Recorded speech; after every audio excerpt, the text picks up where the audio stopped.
What's up? We're back. It's Ball or Nothing. Oh. I'm your host, John Robertson. With me, as always, my two good friends, Jasper Grover, Edward Dunstan. Howdy. How's things? Hawks had a great win, so life's pretty good. I was going to say, Jasper, we're going to be talking about the Hawks this week, finally. I think that's all we're talking about this week, isn't it? That's all we're today. Did you just stop celebrating today, Jess? Or What makes you think I've stopped celebrating? That's true, yeah. Those. I've got the replay on in the background. Yeah, cool. Just been on repeat since. Was it Saturday? Lewis, what a great goal! What is more impressive about that game? Is it that the Hawks won, or is it that the Lions have lost 13 of the last 14 games at the MCG? Hawks won, obviously. To lose that many games at one venue, though, that's pretty impressive. It's not bad. It takes some talent. Jasper, you were at the game. I was. What was the Great vibe? Game, yeah. It was good vibes. You know, Hawks supporters at the moment, we're all just happy to be there, basically. We're not expecting a win, especially against a team like Brisbane. We're just rocking up, hoping to see our guys. Hoping to see a bit of development. Halfway through the third quarter, we were, I think, down 10 points at one point. My brother turned to me and said, 10 points, I'll take that. I'm like, yeah, not bad. And then at the end of the third quarter, we were up 10 points. He went, 10 points. Yeah, I'll take that. And then we just held on to the lead and didn't give it back. Dominant third quarter, 6 goals. I mean, it's what the Hawks have been known for this year, really, is dominant third quarters. We literally said this last week on the pod. For one quarter, they're a really impressive team. They just need to put it together for 4 quarters, which I feel like they finally did. I mean, yeah, they most of the game they were good. There was like 3-4 minutes at the end of the second quarter where the Lions kicked 3 goals in like 2 or 3 minutes. But I mean, that can happen to any team, especially against a team as quality as the Lions. But yeah, no, it was a very impressive win. We always play better at home. I feel like we haven't been thrashed as much at the G as other venues. What about that Cats game? I said as much. It does. I didn't say it hasn't happened. So Mitch Lewis, 4 goals. Was nice to see. That's 8 in 2 weeks. Not bad. Sicily, 32 disposals and 3 weeks, which they're appealing. Yep. That's bullshit, basically. Like, give them a week, maybe. I hate that the AFL, we can get into this, but I hate that the AFL is doing the whole punishing the result rather the than outcome. the action. Yeah. Because it was just like, it looked like any other tackle. He got paid a free kick for holding the ball. So yeah. If anything, you're saying Sicily should be rewarded. I'm saying that McLuggage should probably get suspended for 3 weeks for diving. For slapping his head to the side when he got. It's just at the moment the AFL is saying that there are no accidents in football, basically. Yeah, and Sicily was very remorseful. He stood over him for like 2 minutes. Like the game was going on and he stopped playing to make sure that Hugh McCluggage was okay. But like, when was the last time a tackle ended in a head collision that didn't result in suspension? Like, there is no such thing as an accidental tackle in their eyes when the head is involved, regardless. Also, we haven't actually just talked about it yet on the pod. The idea that some people in the media feel like some players are now playing for the free kick, so they're kind of slamming their head into the ground as softly as possible to make it look like, and then so to bring it on to draw the free kick. They would like forcefully give themselves a concussion so they get a free kick on the field. Yeah, I mean, anything for that W. Some AFL players, they don't have many brain cells to begin with, so they may be willing to sacrifice a few more. I don't actually think it's that widespread throughout the AFL, but I wouldn't be surprised if 1 or 2. I feel like that would be so dangerous, like slapping your head against the ground when you get a tackle, like, like, because I guess it's true that like if you did do that, you're pretty likely to get a free kick, because once the umpire sees it's like what they say is like a double motion where it's like you get tackled, but then you kind of get tackled again, like driven into something. And I'm like, oh yeah, I can see why they want to stamp it out. 100%. But at some point, you're playing a game that involves a lot of touch and a lot of tackling. There's going to be accidents, and unless they say that anything with the head, like, it's not actually a rule so far. I think a dangerous tackle is a rule. I don't know how well defined that is in the books, but I don't think just anything that involves the head is technically a Doesn't dangerous tackle. doesn't Frasier say in the show Frasier that I don't know, he's talking to Niles and he's like, there's no such thing as accidents.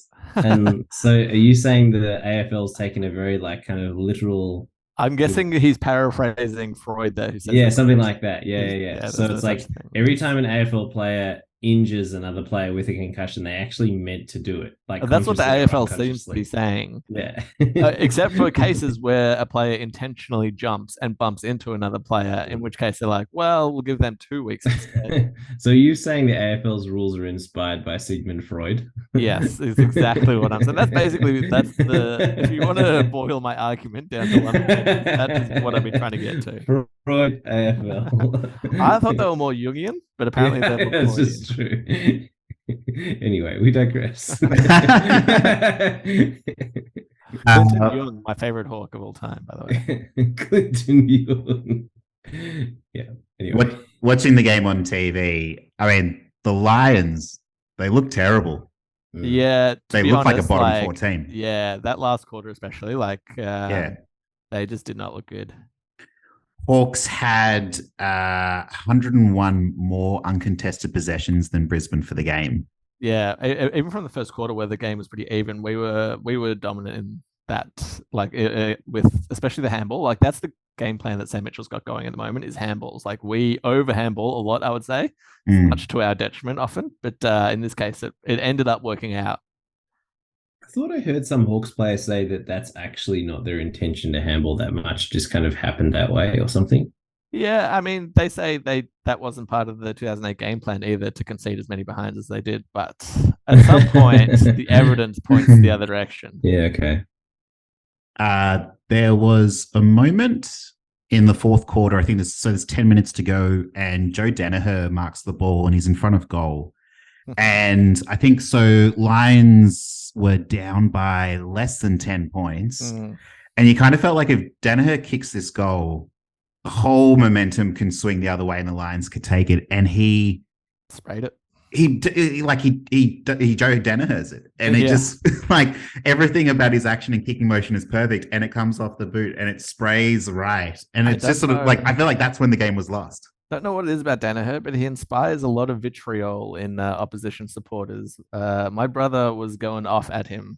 he likes to pick a target, my brother, but Your brother does hate Joe Daniher. Yeah, and I like he has an Essendon supporting mate who, after the Hawks Essendon game, spent about half an hour telling me what a cancer Joe Daniher is to football, any football club. Wow. And I've got I'm sure he's probably overpaid for his output at the moment, but I got no beef against Joey. I'm with them. And I've had this view for a little bit. Like, what is Joe Daniher good at other than being tall? He takes a good mark. Marks the ball.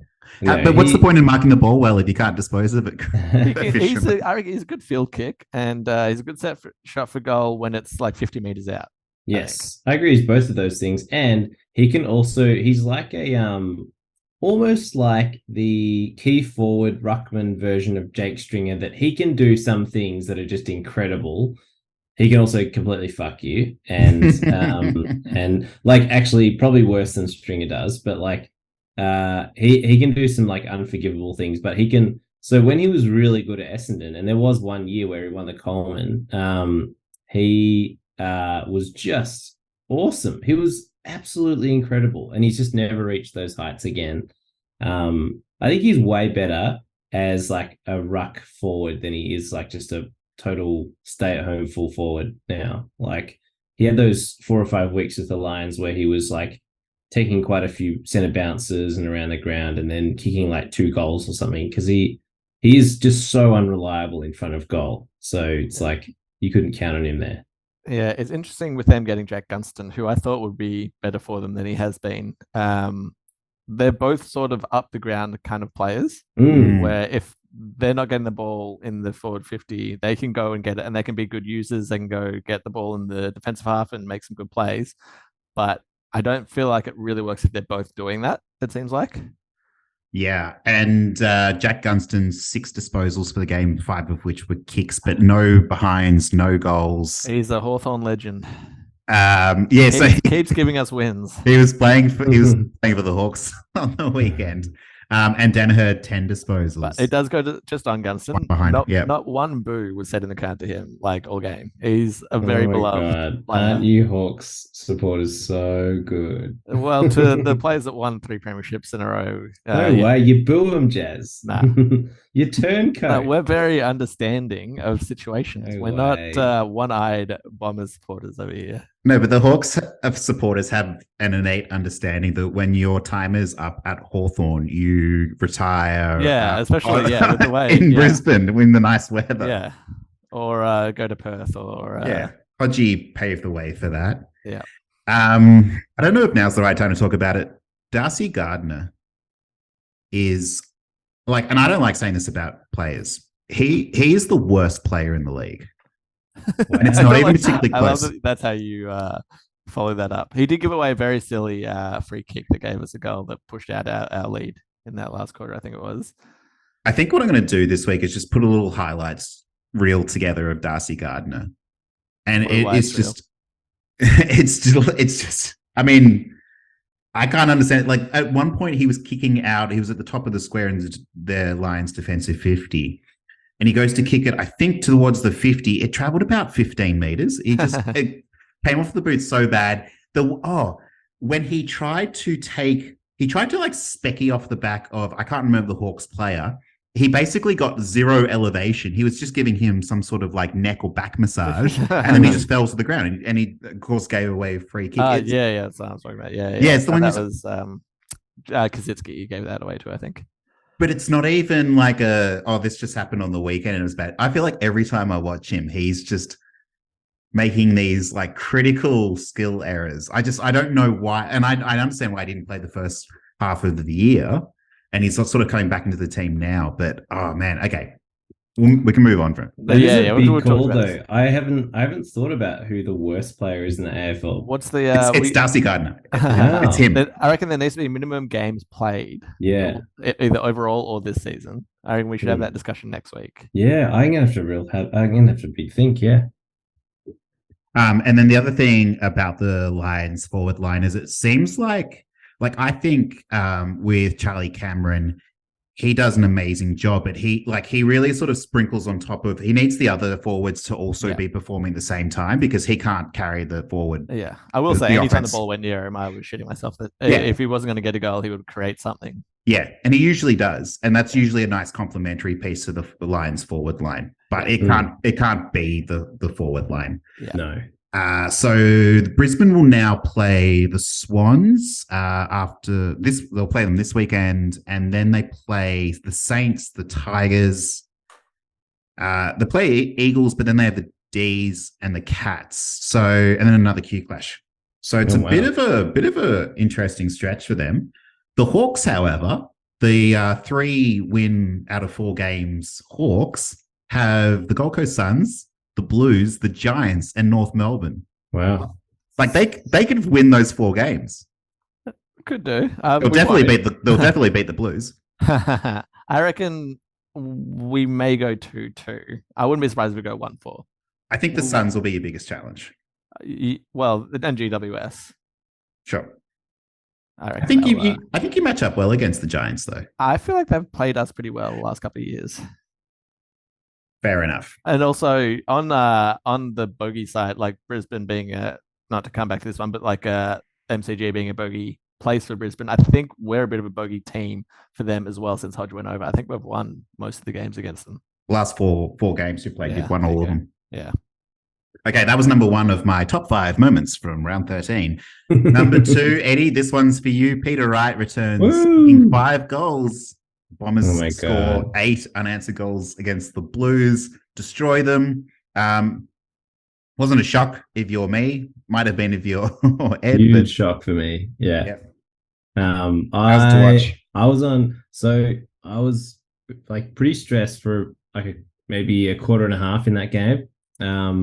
In the first quarter and a bit, I was like, oh, this is just not going well. Carlton was like, they weren't playing well, but they were playing. They were just starting to kind of, find some targets, get some leads. Like they weren't converting. But then that third quarter came, and we're just like, we couldn't do anything wrong. Everything we did was like just going well, and our whole game plan was just like it was interesting because they actually had some interesting analysis on Channel 7 where they're essentially just saying like there's players running in particular directions, not to get the ball, but to open space up in the middle of the ground. And so they were basically lots and lots of decoys. So it's like they, would then have space to go through the middle of the ground, and then a player would choose the middle of the ground, go there, and then we'd have like 2 or 3 runners come through as well. And it was just, it was like, I was pumped watching it. It was very exciting. And then for the last quarter, I was assuming we were going to get overrun. So that was also tense. So I'd say like for a quarter of that game, I really enjoyed myself. So the first half was, the first half was like, it was a good contest right up until sort of 5 minutes to go. So Snelling kicks a goal, and then Peter Wright kicks his second goal. Yeah. And then it was sort of just before halftime, and then straight out of halftime, Zach Merritt dumps that huge goal. And then it sort of went another 1, 2, 3, 4, 5 goals. So it was, 8 in a row, 5 goals in the first 10 minutes of the third. Kerner gets one back, but then it was just sort of, it was over by then. The Blues just, they had their soul taken from them. Yeah. It felt was so great. And it was definitely a Ralph Wiggum moment of like watching Michael Voss's heart break over the course of the third quarter, because he just looked so like, I don't know, maybe I'm, creating stuff, but he definitely looked fucking shattered.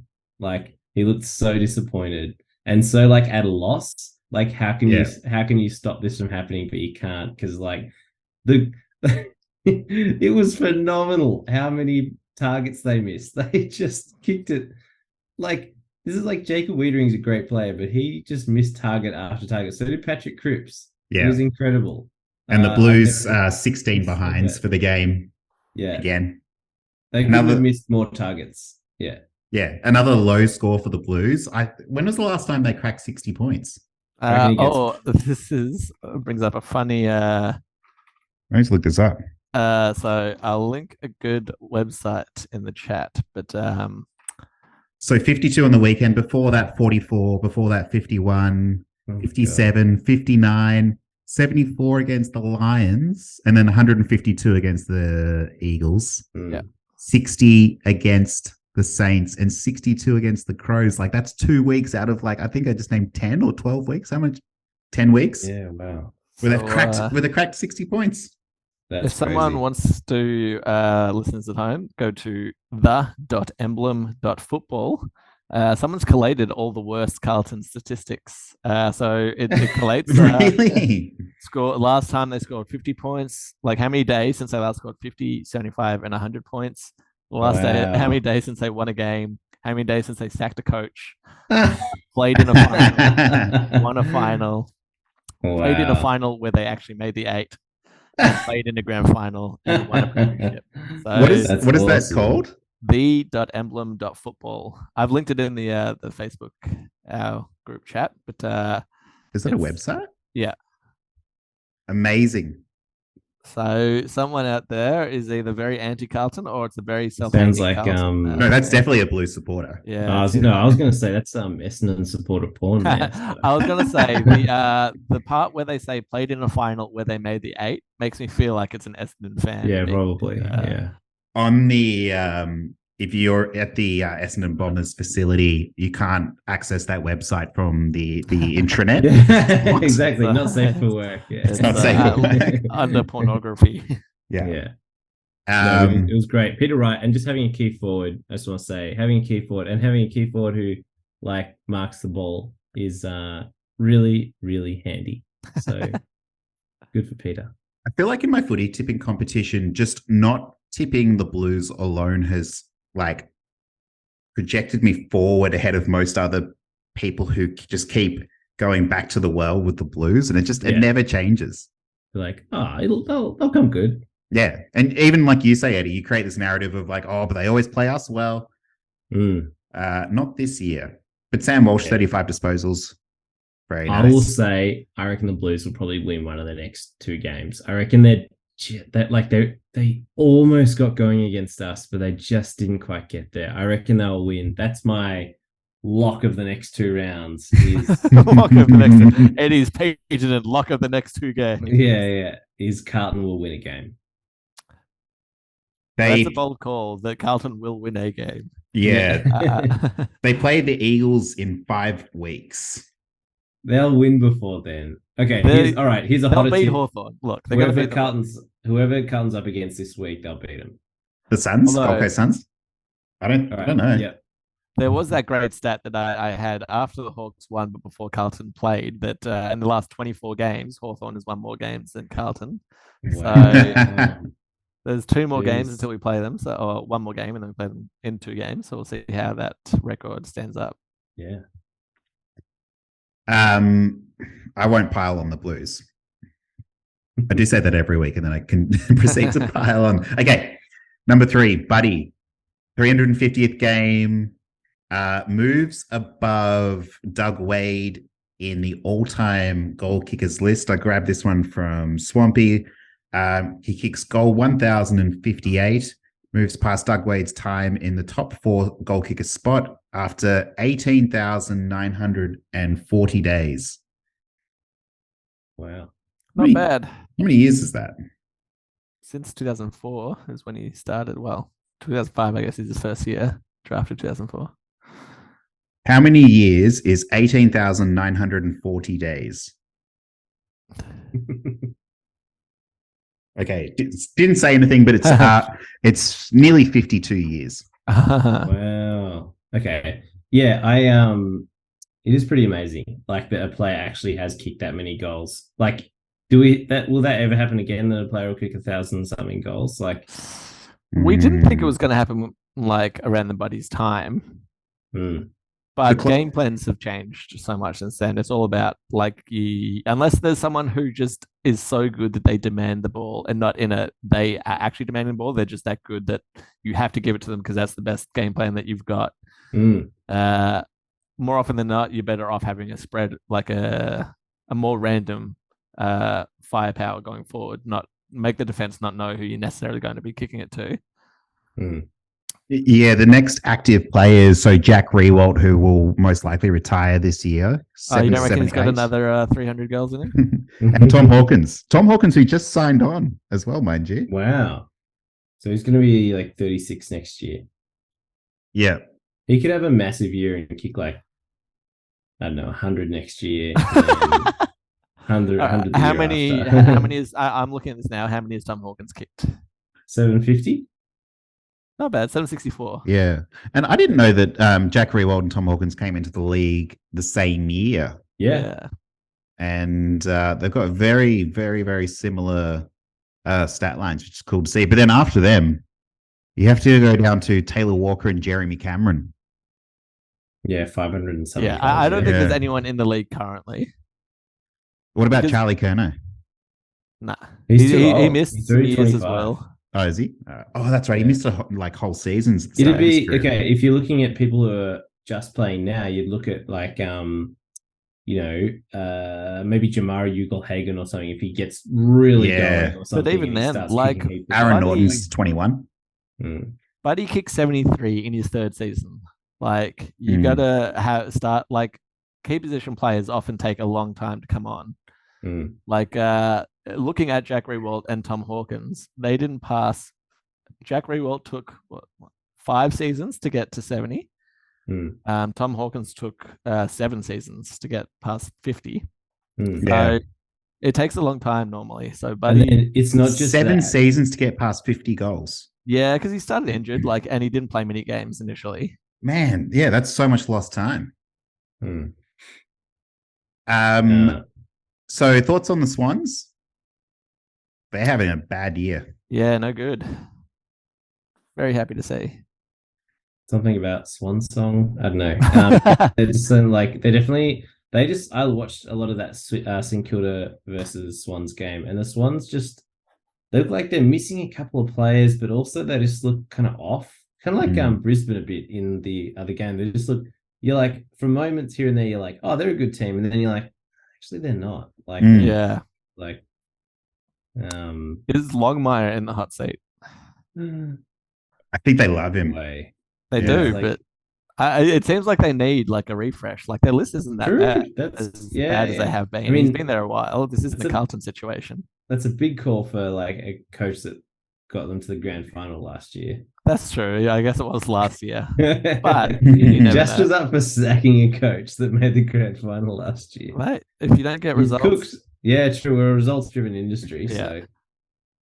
so The young players are playing well, though. So Ollie Florent had 34 disposals, Chad Warner 24, Rowbottom 24. A few good things there. I think it was their sort of like more veteran players sort of had a bit of a quiet one. But the Saints play hard.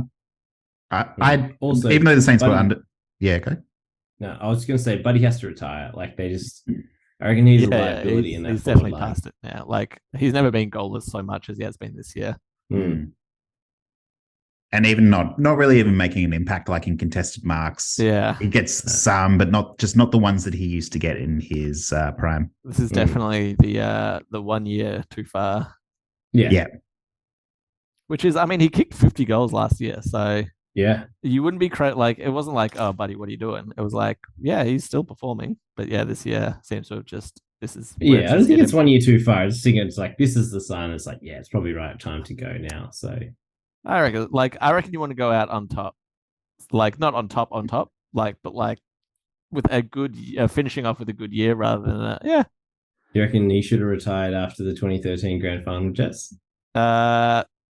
Stayed a Hawk for life. It was lovely beating them in 2014 with him there. So Yeah, cool. All right. after 2014, he should have retired in disgrace. Yeah. Okay, cool. And so moving on to my number 4 moment from the round. It's my Port Flagellade love continued. 10 straight wins, 9 straight at their home ground, Marvel Stadium. Wow. It's becoming. You are really reveling in this. You got it right, John. You are. No, You this should be is It's not what I'm after. This is bullshit because you said that Collingwood versus Melbourne was a potential grand final preview. And I actually still think that will be the grand final. But Port Adelaide will win the flag. Port Phillip's getting a team, but they're going to be the 20th team after Tassie. Breaking news here. Yeah. Before Monday, they were like them and Collingwood were 3 games ahead of the D's. Yeah. I think that their midfield is playing fantastic football. I think that oh crap. I was going to talk about their forwards, but I've just drawn blank on the guy who came over from GWS. Charlie Dixon. No, GWS. No, I didn't know Charlie Dixon used to play for the Suns. Jeremy Finlayson. Yeah, Finlayson. Finlayson, Todd Marshall, absolutely love as a young gun as well. Having fantastic season. Goals. So Dixon, Sam Powell-Pepper is having a good season. Jason Horne-Francis, 2 goals, playing really well. Disposals to Zach Butters, who's sort of having that kind of like Brownlow sort of season. I'm going to say it. Travis Boak's good. Rosie's playing well. Houston had a good game on the weekend. He's been sort of up and down though. All right. I'm into it. All this is true, John. But as Jazz said last week, premierships are not won in June. So, you know, they got to show it. What I fucking hate about footy media is you mentioned Port's midfield and they're doing all right. So what did I see? I think it was on Fox Footy. Is the trio there being compared to I saw Brisbane's that trio and West Coast trio of obviously their achievements are on par, Jazz. 0 Brownlow, 0 premierships. So let's just crown them the next best reigning midfield. We all know, Jazz, that you photoshopped Warple and another Hawthorn midfielder. Jai Newcomb. The Fab Four. Carl Amon, speaking of Port Adelaide. Exactly, yeah. I absolutely love that just absolute bullshit clickbait content. It's just like it winds people up on Twitter so much. I purposefully do not engage. But there's also a part of me that also loves to dish out that content as well, because I know how much it gets people riled up.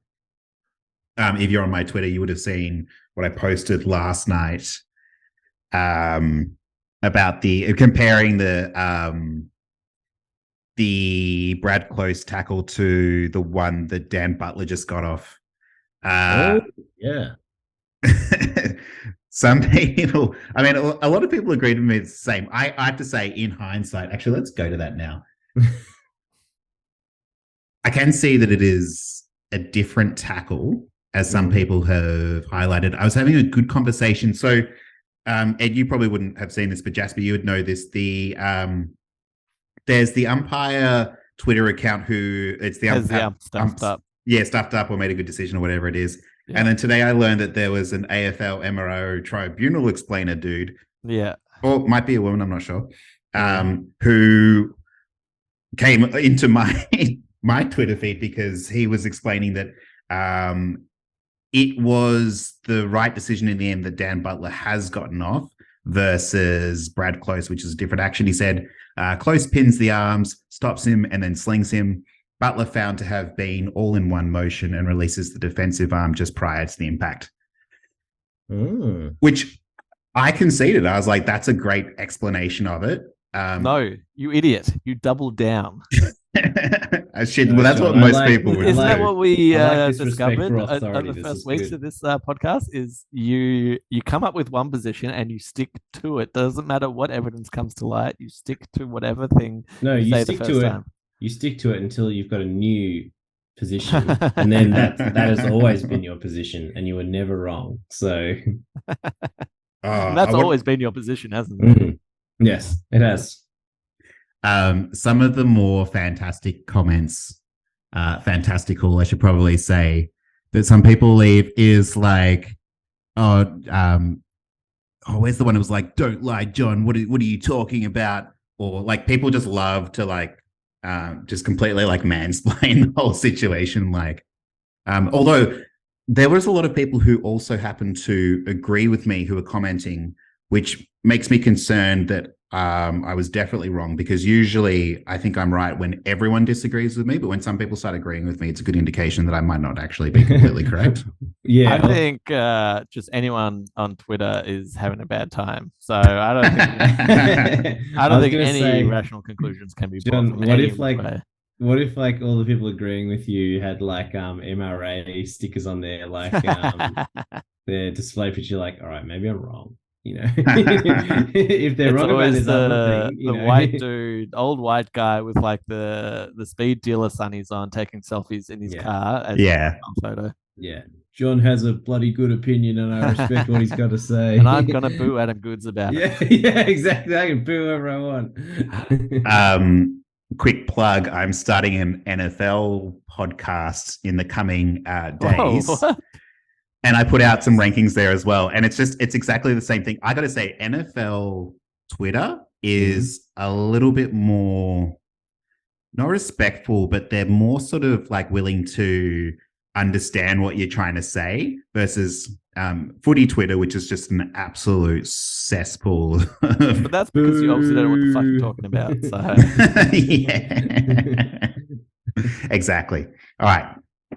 Let's move on to the last one. I just wanted to quickly touch on the D's Pies game, which was awesome. It was exactly my type of game. Maybe not you guys because it was a bit low scoring. Well, you loved the Saints Swans first quarter. You wanted 4 quarters of that.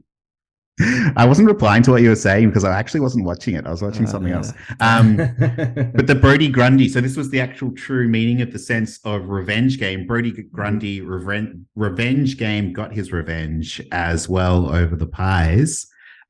Good on the Pie supporters for booing him, you know, because it's not like he wanted to leave the club at all. He wanted to stay. He got cut by the list managers. And then rationale doesn't come into this at all. So they expect that he should just like retire while he's still playing great football. Yeah. If anyone's going to boo anyone, it's Collingwood supporters. But I fully support them in their booing of any player, even though Brodie didn't want to leave and wanted to play for them. They forced him out of the club. He is still a traitor. And as you said, he should have retired and just been a runner for Collingwood for free.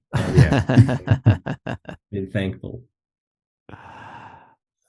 You can follow Eddie on Twitter at Edward Dunstan. Got all the Pies supporters. All right, let's jump into some rules of the world from Ed. Well, hold on. I've got my trivia. I'll just okay, sorry. quickly. Let's go for it next. Yeah. So Buddy, he let two clear fourth all time in goals. Can you name the top 4 all time in behinds? Well, Joe Daniher we've already discussed today. I reckon Plugger would be there, wouldn't he? Incorrect. Oh wow. Plugger is 7th all time. I feel like Jason Dunstall 590. Just purely because he had so many shots at goal. Incorrect. He is 5th. Close. Wow. Holy moly. Okay. I'll say Gordon Dunstall had 641 behinds. Plugger had 590. The most ever is 781. Okay. Gordon Coventry. Incorrect. He is not even on this list as far as I can see. No, I think because he was 4 behind that records were kept. Wow, I was like to say before he never kicked it behinds behind. Were introduced. No, that's how rugby was introduced. Is they just had the 2 goalposts and that was it. Okay, so Doug Wade.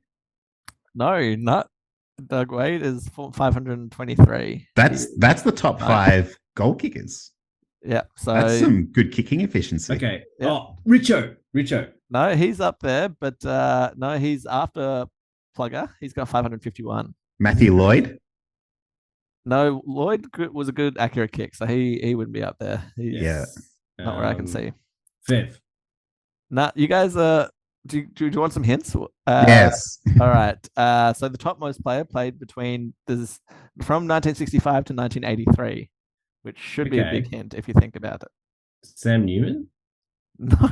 No, it's like I'm pretty sure he played in that era. Who had lots of shots a goal and played for 18 years?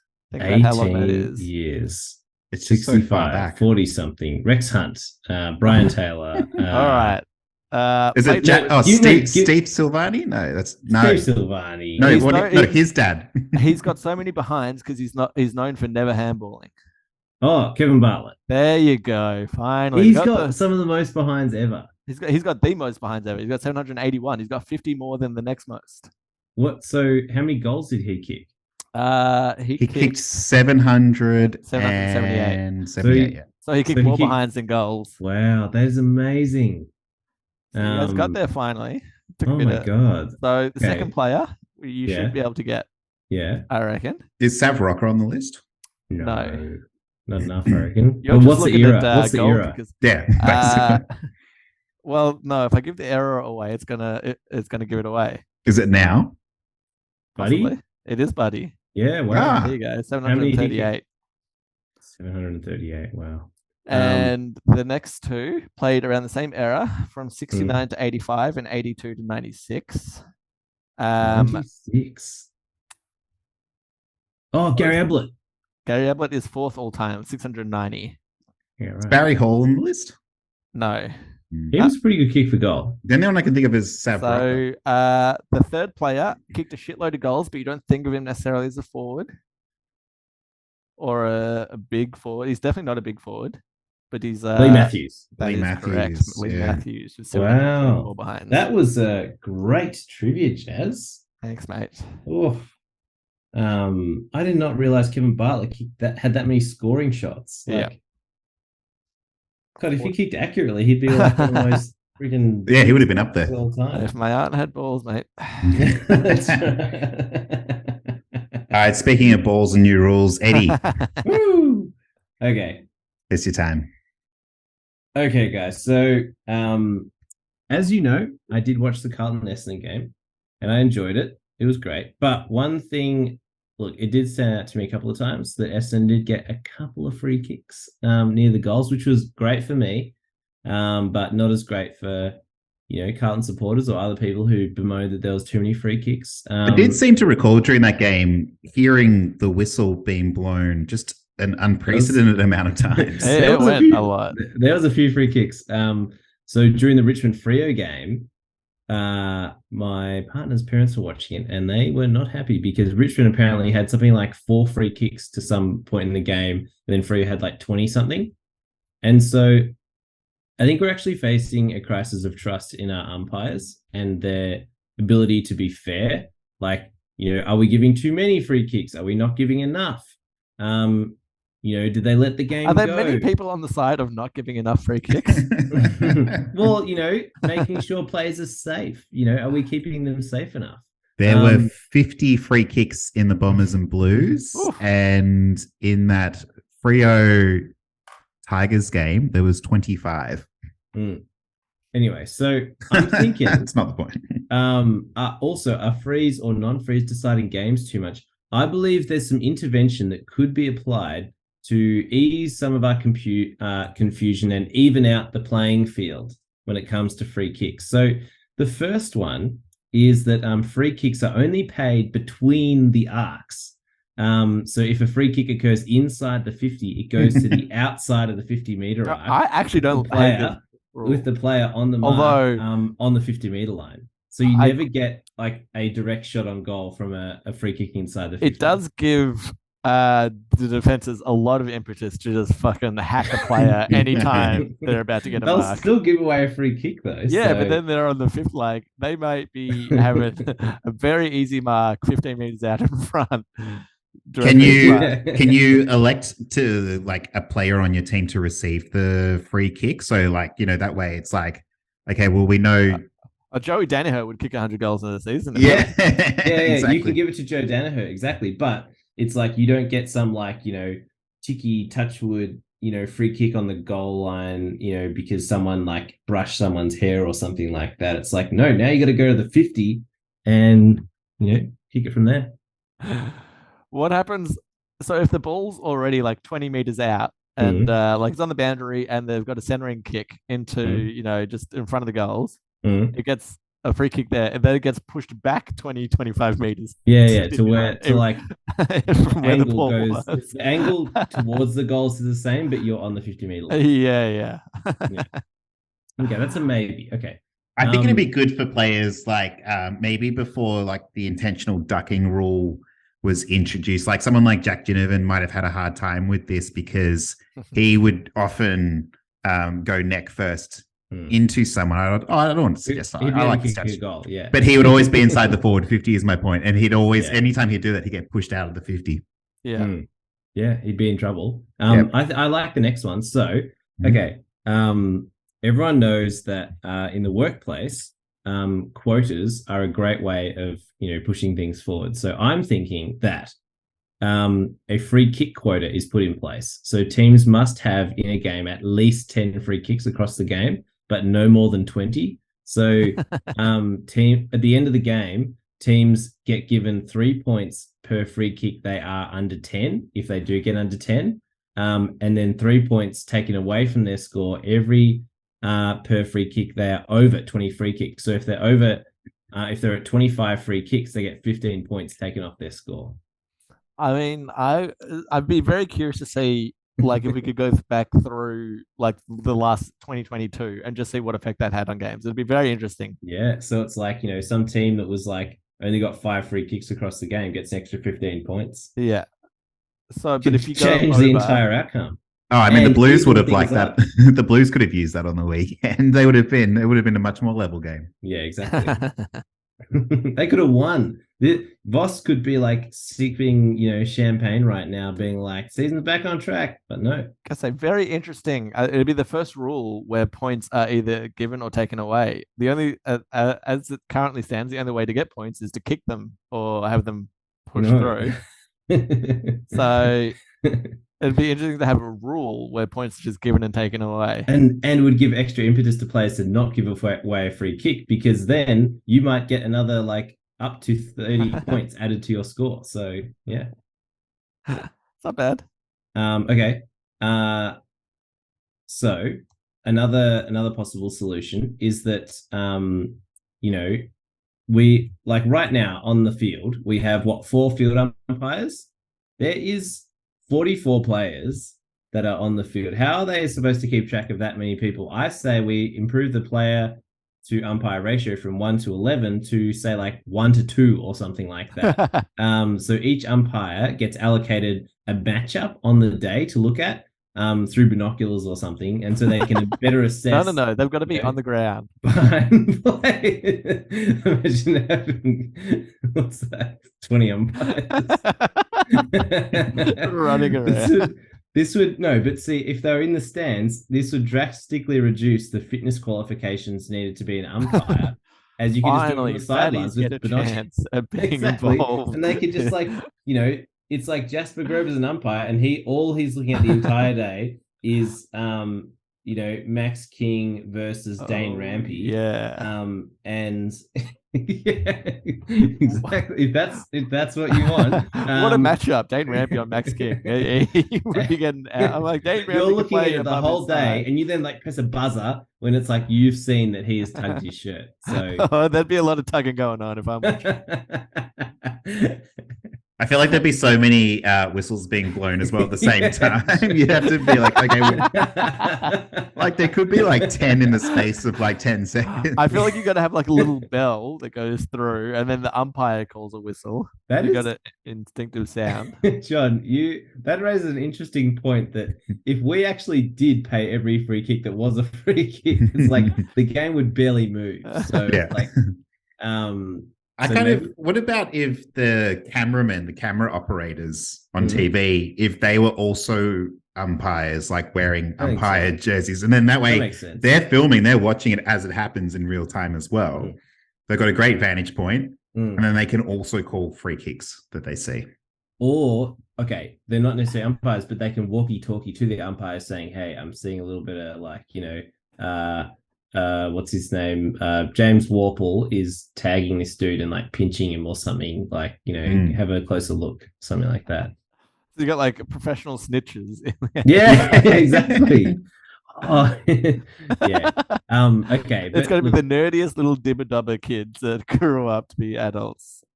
Okay, so this has all just been built up to what I think is it's basically a AFL revolution regarding how the game is played, but I do think it would completely it would change one-on-one contests, and it would make it very easy to umpire. So because it is a difficult game to umpire. So all right, movement on the ground in the AFL is actually broken down into kind of segments or squares, kind of like the game Risk, or perhaps like a turn-based strategy. And so like a top-down turn-based strategy game. So players can move like a certain amount of segments based on a dice roll by their coach. So players and coaches can decide as a group who's going to move. So each team alternates who's able to move and how many actions they can complete, like tackle, kick, or hand pass, which is decided by a second dice roll, again by the coach. So this would slow the game down considerably. This would now become a test match length game of football. So better decisions could be made. So it's like, you might do a dice everyone's roll. more interested in seeing 5 days of football so that they can see better decisions getting made in very slow time. Way less complication. Anyway, we could go back to kind of a bit more one-on-one game, and potentially even have less players on the ground. Imagine having a dice roll, and it's like Mitch Lewis can move 6 spaces, but he's only got a dice roll of 1, so he can kick the ball, but he can only pass it to like someone that's not that. The coaches have 18 dice that they're rolling at a time, one for each player. player. No, it's just one dice roll for for 18 players. Yeah, for movement, and then one dice roll for action. Eddie, this has got to be one of your best ideas yet, because I think this is an actual just like football board game is what you've just come up with. Yeah, it sounds like you're describing like a board game my dad would have had, like, and that I might have played growing up as a kid. But also, I like the idea. Now, this is the most NFL idea you've had so far. It's because in the NFL they do that. They do a play. The play is finished. They go back into the huddle and they decide what the next play will be, and then they run it. We could do the same thing in footy, where the player has the ball, they kick it to someone, and then the next player marks the ball, and then that's it. The play's over. The whole team gets together, both teams, and they decide what they're going to do for the next play, and then they kick go it back again. they go back to their segment, and their coach does Yeah. a couple of dice rolls to check how many movement and action. I did talk about this earlier with someone, and they were like, "That's a board game." Yes, I'm Yes. like, great. So enjoy the millions of dollars you made from board games, but you no longer have a career in deciding rules for the AFL. Oh my god, yeah. Or the AFL could enjoy, board games are really loved nowadays, so maybe it's some things to come. Anyway, I think a big success for fixing up free kicks in the AFL there. It would be football as we know it would cease to exist, basically. We can no longer compare players from previous generations or compare stats.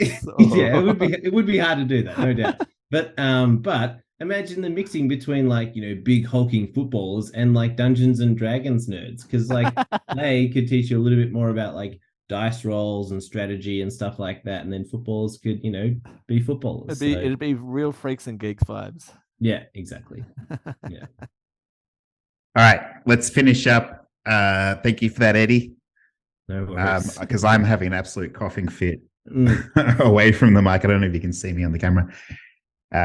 With the games this week.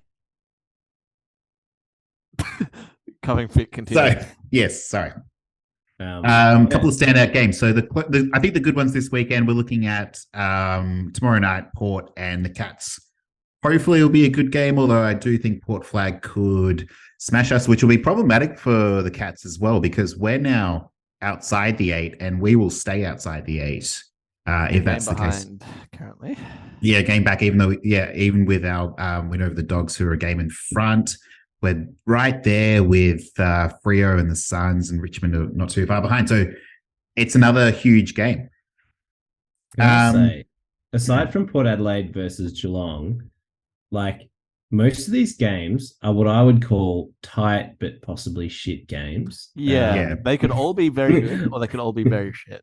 Well, it's like they could all be tight, but they're not going to be really, really high quality affairs or anything. It's like Giants versus Dockers. It's that will probably be a close game. Yeah, I can see that being good.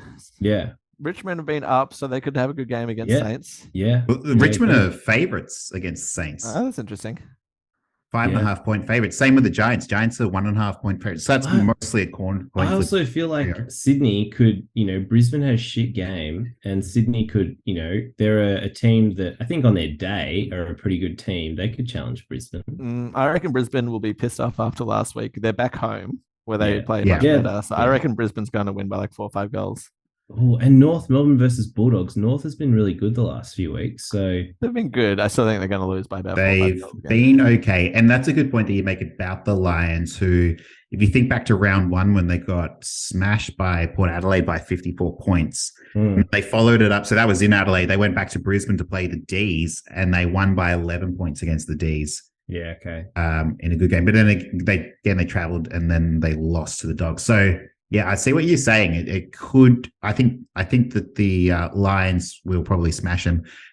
Not too many injuries for them outside of Hugh McCluggage. Okay. What's everyone's upset of the week that's going to come this week? Is Carlton beating Gold Coast an upset? They're 4.5. They're favourites, but I would say it's an upset. Mm-hmm. Yeah, okay. I don't know who it's all these games I would have almost 50-50 for a lot of them, so I couldn't tell you who is and isn't the favorite. Okay. You can tip Carlton. Geelong beating Port, I'll say. Yeah, okay. Yeah, I think so.